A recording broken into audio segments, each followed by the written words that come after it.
आप थाने पे देखिए, चाहे किसी भी विभाग में देखिए, हर एक जगह जातिवाद है। रोजगार के ऊपर कुछ बताइए। रोजगार, हम तो कह रहे हैं कि रोजगार है ही नहीं। नहीं, योगी जी बोल रहे हैं कि हम 5 लाख लोगों को हर साल रोजगार दे रहे हैं।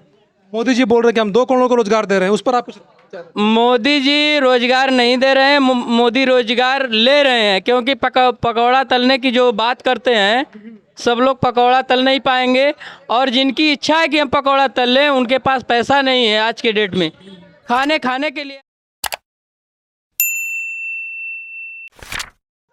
दोस्तों, हम लोग जो है गाजीपुर ज़िले के हसनपुर डगरा एक बाज़ार है, वहाँ पर रुके थे। तो यहाँ पर हमको कुछ भीड़ नज़र आई।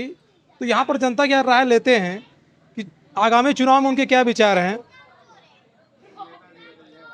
सबसे पहले भैया मैं अपना परिचय दे देता हूँ। मेरा नाम भरत सिंह यादव है।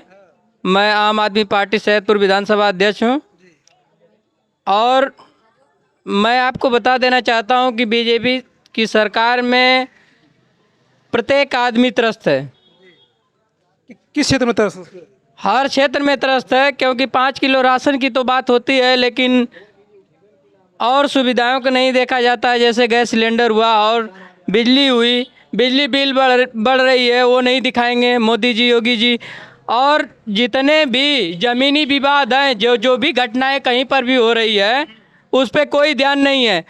कहीं भी कोई भी घटना हो रही है, तुरंत बुलडोजर कार्रवाई हो रही है। नहीं, ये काम तो न्यायालय का है, न्याय देने का, लेकिन बुलडोजर चलाना बहुत गलत लग रहा है। नहीं, देखिए, बुलडोजर उनका खुद का चल रहा है और सरकार को ये कतई नहीं करना चाहिए। सरकार किसी के घर की नहीं है कि ज़िंदगी भर एक ही सरकार रहेगी। जब जनता जागरूक हो जाएगी तो सरकार भी बदल सकती है। तो आपको लगता है कि सरकार जो है अपने कहने से जो है बुलडोजर चला रही है, न्यायपालिका को जो है कोई वैल्यू नहीं दे रही? न्यायपालिका आप देखिए, जो है देवरिया में जो कांड हुआ है, प्रेमचंद्र यादव की पहली हत्या हुई और इसके बाद दूसरे पक्ष पे आक्रोशित होने के बाद जो हत्या हुई, उसमें सत्ता पक्ष के लोग गए तो दूसरे पक्ष के पास गए, लेकिन प्रेमचंद्र यादव के पास नहीं गए। तो आपको लगता है कि वहाँ जातिवाद किया जा रहा है? जातिवाद एकदम चरम सीमा पे पूर्ण रूप से है। आप थाने पे देखिए, चाहे किसी भी विभाग में देखिए, हर एक जगह जातिवाद है। रोजगार के ऊपर कुछ बताइए। रोजगार, हम तो कह रहे हैं कि रोजगार है ही नहीं। योगी जी बोल रहे हैं कि हम 5 लाख लोगों को हर साल रोजगार दे रहे हैं। मोदी जी बोल रहे हैं कि हम 2 करोड़ को रोजगार दे रहे हैं। उस पर आप कुछ?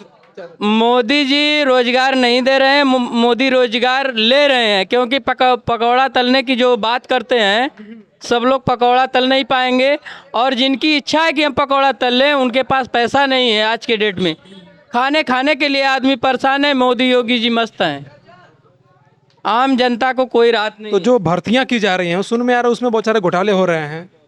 तो किस घोटाले के बारे में अगर आपको जानकारी हो तो बताएं। देखिए, घोटाले के विषय में तो मैं बहुत नहीं बता सकता। अभी हम आपको बता रहे हैं, जो 69,000 भर्ती घोटाला हुआ है, उसमें लगभग 19,000 ओबीसी और एससी की सीटें जो हैं वो कोर्ट में मामला गया था। उसको भी जो है कोर्ट ने आदेश भी दिया है कि उसको दोबारा से भरा जाए, लेकिन सरकार इस पर कोई खास कार्रवाई नहीं कर पाई। देखिए, जहाँ भी घोटाला हो रहा है उसकी निष्पक्ष जांच होनी चाहिए, लेकिन ये सरकार निष्पक्ष जांच कभी नहीं कर पाएगी। जैसे ये भी देखने को मिल रहा है कि पिछली सरकार में जो है, जो न्यायपालिका है, हर काम में टांग अड़ा देती थी, लेकिन इनके काम में जो है बुलडोजर चला दे रहे हैं। क्यों नहीं रोक रही न्यायपालिका, ये हमको बताइए। देखिए, कहीं ना कहीं सरकार जो है कि हर तरह से भारी है और न्यायपालिका पे मैं कोई आपत्ति नहीं करना चाहता हूँ, क्योंकि न्यायपालिका सबके लिए सर्वमान्य है। और ये योगी बाबा की जो नीति है ये ठीक नहीं है। इनके यहाँ कम से कम 1500 लोग डेली जनता दर्शन में पहुँचते हैं लखनऊ, लेकिन रोड पे बिताते हैं। रोड पे सोने के बाद सुबह लाइन लगती है भैया, किसी का भी वाद विवाद सुलझता नहीं है जल्दी। और वहाँ पे कोई भी व्यक्ति जाता है तो दोबारा जाने की इच्छा नहीं रखता है। तो आपको क्या लगता है 2024 में जो है किस मुद्दे को बीजेपी सबसे आगे रखना चाहिए कि वो दोबारा सत्ता में आ जाए? देखिए, बीजेपी का सदा से मुद्दा राम मंदिर रहा है सबसे पहला। और जो पाकिस्तान पे एयर स्ट्राइक किए थे, ये अपना मुद्दा खोज के रखे हैं कि कौन कौन सा मुद्दा लाएं कि जो है हम चुनाव जीत लें। सबसे बड़ा मुद्दा इनका रहता है हिंदू मुस्लिम। हिंदू मुस्लिम तो इनका सबसे पहले मुद्दा है ही, इनको तो ये लाते ही हैं, लेकिन और सारे मुद्दे हैं। जनता के गरीबों की हित की बात करेंगे तो वो मुद्दा से भटकाते हैं। अब ये जान लीजिए कि दिल्ली में आम आदमी पार्टी की सरकार है, बिजली पानी सब फ्री है, मोहल्ला क्लिनिक है, लेकिन उत्तर प्रदेश में आज के डेट में किसी भी जगह मोहल्ला क्लिनिक नहीं है, न बिजली फ्री है। आयुष्मान भारत तो मोदी जी खोले ही है। आयुष्मान भारत में भी वहाँ घोटाला हुआ है। आयुष्मान कार्ड जो बनाया गया है उससे कोई फायदा नहीं हुआ आम जन का, न तो उसमें 5 लाख का बीमा दिया गया। बीमा भी कहाँ मिल रहा है भैया। आयुष्मान कार्ड जिसका भी बना है, कुछ लोगों का बोल रहे हैं मान्य होगा, कुछ लोगों का नहीं होगा। ऐसा भी हो रहा है क्या? जी बिल्कुल, सभी लोग दौड़ रहे हैं यहाँ से वहाँ कि भैया हमारा भी आयुष्मान कार्ड बना दीजिए, 5 लाख का बीमा मिल जाएगा, लेकिन गरीब को बीमा मिलने वाला नहीं है। बाबा की सरकार में उसी को बीमा मिलेगा जो एकदम संपन्न है। जैसे अभी देखा जा रहा है कि जो सरकारी कंपनियां उसको निजी किया जा रहा है, निजीकरण किया जा रहा है, तो निजीकरण पे कुछ राय दीजिए। देखिए, निजीकरण नहीं होना चाहिए, क्योंकि सरकार बदलती रहेगी, सरकार किसी की अस्थायी रहने वाली नहीं है। मैं एक बार और कह चुका हूँ। और जो भी है सरकारी संपत्ति सब जो है कि रेल बेच दिए, सेल बेच दिए, सब कुछ बेचने पे ही पड़े हुए हैं। और इनके अलावा इनको मोदी जी को, अडानी अंबानी को भरने के अलावा और कुछ नहीं है। तो आपको लग रहा है कि सिर्फ देश में जो है अडानी और अंबानी मिलकर सरकार चला रहे हैं? देखिए, अडानी और अंबानी मिलकर सरकार चला रहे हैं, क्या कर रहे हैं वो तो मैं नहीं आपत्ति जाहिर कर सकता हूँ, क्योंकि हम गरीब आदमी हैं। हम अडानी अंबानी को कहीं के क्या करेंगे, मोदी जी अपने हिसाब से ही कार्य करेंगे। महंगाई के ऊपर कुछ राय दे दीजिए। देखिए, महंगाई कम नहीं होने वाली है जब तक बीजेपी की गवर्नमेंट रहेगी। मैं गारंटी के साथ बोल रहा हूँ, महंगाई कम होने वाली नहीं है। महंगाई तभी कम होगी जब आम जन सभी लोग अपने हक के लिए तैयार होंगे। आप देखिए, किसी भी नेता के बच्चे जो है प्राइमरी स्कूल में नहीं पढ़ते हैं। सिर्फ नेता ही नहीं, अधिकारियों के भी बच्चे नहीं पढ़ते हैं। पहले बात तो हमारी सुनिए। नेता जो होते हैं नेता ही अधिकारी बनाते हैं, मान लीजिए आप। और नेता के बच्चे स्कूल प्राइमरी स्कूल में नहीं पढ़ते हैं, गरीब घर के बच्चे प्राइमरी स्कूल में पढ़ते हैं। प्राथमिक विद्यालय की वो दशा है कि न तो टॉयलेट सही है, न तो पानी की व्यवस्था सही है। यूपी में जनता इसी तरह बेहाल है, और उनकी यही मंशा है कि जब इनके बच्चे पढ़ेंगे नहीं, अनपढ़ होंगे, तो ये जो है कि राजनीति नहीं कर पाएंगे। और जब पढ़ लेंगे, शिक्षित होंगे, तो ये राजनीति करने लगेंगे। तो ये सबकी राजनीति ख़त्म करना चाहते हैं, बच्चों को अनपढ़ बनाना चाहते हैं। यदि विद्यालय की उचित व्यवस्था की जाती तो बच्चे अनपढ़ नहीं होते। क्यों प्राइवेट स्कूलों में जाते? प्राइवेट स्कूलों में जितनी फीस एक्स्ट्रा ली जा रही है, जैसे 1200-1500 रुपये फीस ली जा रही है प्राइवेट स्कूलों में, और जिसके पास व्यवस्था नहीं है पैसे की, वो बेचारा प्राथमिक विद्यालय में भेजता है। तो वहाँ पे बच्चा जाता है, सरकारी टीचर 50,000 रुपये पाते हैं, वो आके बैठ के चले जाते हैं। उनको ये नहीं है कि बच्चे का भविष्य बनेगा या बिगड़ेगा, उनको ये है कि हमको प्रति महीने पैसा मिल रहा है। और आप दिल्ली में जाइए, दिल्ली में स्कूल इतनी अच्छी क्वालिटी का बना हुआ है कि वहाँ शिक्षा के लिए बाहर से टीचर आते हैं, उनको शिक्षा दी जाती है टीचर को, इसके बाद वो बच्चों को शिक्षा देते हैं। क्या चाहते हैं कि यूपी में भी अगली बार जो विधानसभा चुनाव होगा 2027 में, तो आप लोग पूरा जोर शोर से आम आदमी पार्टी लाना चाहेंगे? जी बिल्कुल, मैं आम आदमी पार्टी का एक सच्चा सिपाही हूँ। मैं जब तक जान में जान रहेगी, मैं जो है कि आम आदमी पार्टी की नीतियों को जन जन तक पहुँचाता रहूँगा।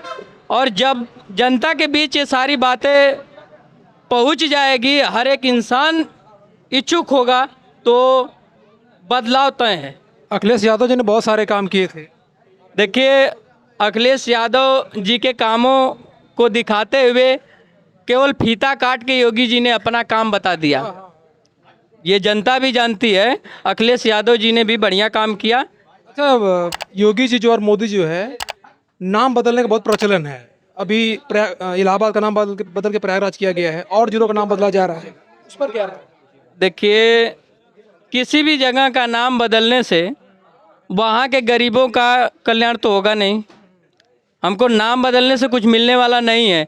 करना है मोदी योगी जी को तो गरीबों को जो 15 लाख झूठा वादा किए थे वो पूरा करें। काला धन वाला। हाँ बिल्कुल।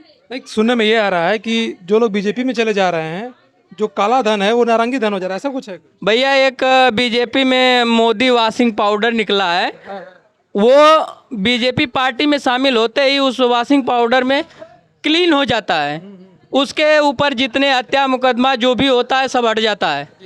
और यदि वहीं समाजवादी पार्टी में हो या किसी अन्य पार्टी में हो तो मुकदमा और लाद दिया तो जाता है। आपके हिसाब से जो गैर बीजेपी पार्टियां हैं, कहीं ना कहीं जो केंद्र सरकार है चाहे राज्य सरकार, उनको निशाना बना रही है। देखिए बिल्कुल सरकार द्वारा निशाना बनाया जा रहा है। और अभी अखिलेश यादव जी कहीं मूर्ति पे माल्यार्पण करने जा रहे थे और वहाँ जो है उनको जाने नहीं दिया गया, तो वो जो है कि गेट फांद के गए। आज ये परिस्थिति है कि ये हर एक इंसान, हर एक नेता की आवाज़ दबाना चाहते हैं। आज संजय सिंह जी को अंदर किए हैं, माननीय संजय सिंह सांसद आम आदमी पार्टी के हैं, और इनके दिमाग में हर एक बड़े नेता हैं कि किन सबको अंदर किया जाए। ये काम तो इंदिरा गांधी जी भी की। नहीं, देखिए इंदिरा गांधी जी ने इतना गलत नहीं किया था। बताइए, अखिलेश यादव जी एक राष्ट्रीय लेवल के नेता हैं, राष्ट्रीय अध्यक्ष हैं, उनको जो है कि माल्यार्पण करने नहीं दिया जाए, ये तो सही नहीं है। देखिए, नेतागिरी अपने जगह होती है, लेकिन लोगों को सम्मान करना बहुत बड़ी जरूरी होता है। देखिए बीजेपी की सरकार जब से आई है आम जन त्रस्त है, और जो है कि इसमें सम्मान नहीं है, अपमान नहीं है। क्योंकि आप थाने पे चले जाइए, दोनों पक्ष को 112 नंबर उठा के ले जा रही है। किसी से 2000 कमा रही है, किसी से 1000। बेचारे गरीब आदमी कोई दे पा रहा है, कोई नहीं दे पा रहा है, और मार रही है वो छोड़ के। आइए दोस्तों, कुछ और लोग यहाँ पर हैं, उनसे राय लेते हैं।